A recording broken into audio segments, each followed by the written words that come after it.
Chapter 21. Conclusion. Of all the temptations that I ever met with in my life, to question the being of God and the truth of His gospel is the worst, and the worst to be carried. When this temptation came, it took away my support and removed the foundation from under me. I've often thought of the word, to having girded your loins with truth, Ephesians chapter 6, verse 14. And if the foundations be destroyed, what can the righteous do?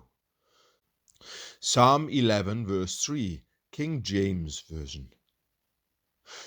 Sometimes after I had committed a sin, I expected severe chastisement from the hand of God. But the very next thing that I have had from Him was the discovery of His grace. Sometimes, when I have been comforted, I've called myself a fool for sinking so much under trouble. Then again, when I have been cast down, I thought I was not wise to give such way to comfort. With much strength and weight, both these have been upon me. I have wondered much at this one thing, that though God visits my soul with never so blessed a discovery of Himself, yet I have found again that afterwards I have been overcome with such darkness in my spirits that I could not even seem to recall the joy and comfort with which God had so recently refreshed me. Here is something else. I have sometimes gotten more out of one line of the Bible than I could seem to handle, and yet at other times the whole Bible has been to me as dry as a stick.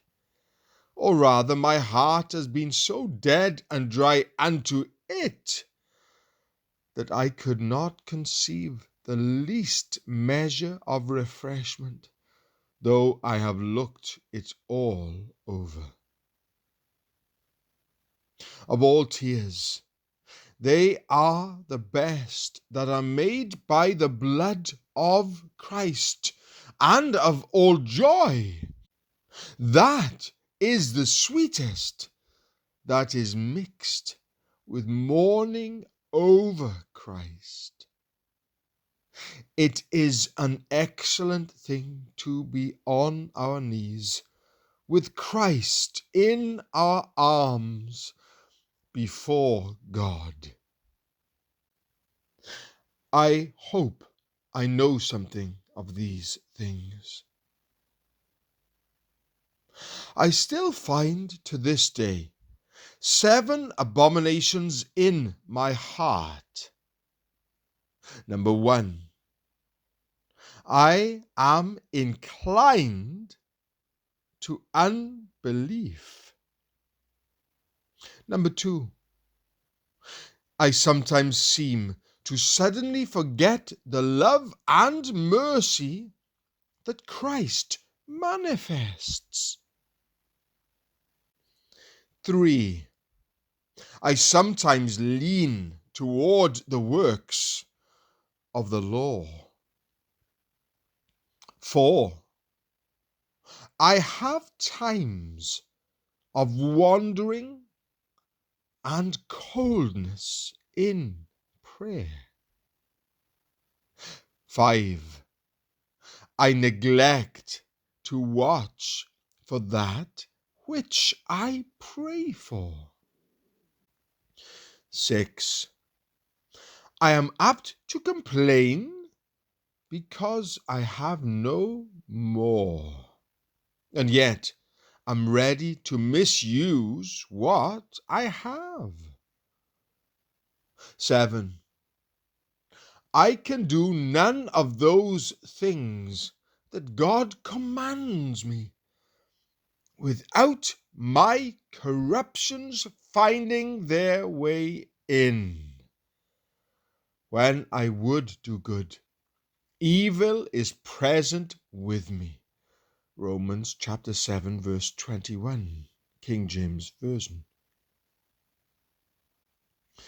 These things I continually see and feel, and am afflicted and oppressed with. Yet the wisdom of God orders them for my good.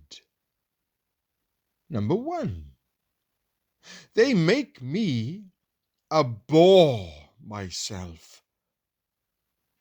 2, they keep me from trusting my heart.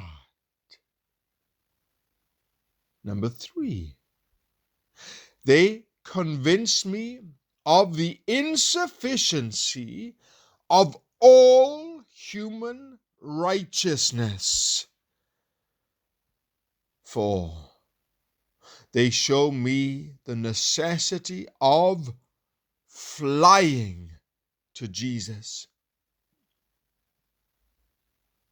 5, they motivate me to pray to God. Number 6, they show me the need I have to watch and be serious-minded. Number 7, they incite me to look to God through Christ to help me and carry me through this world. Amen.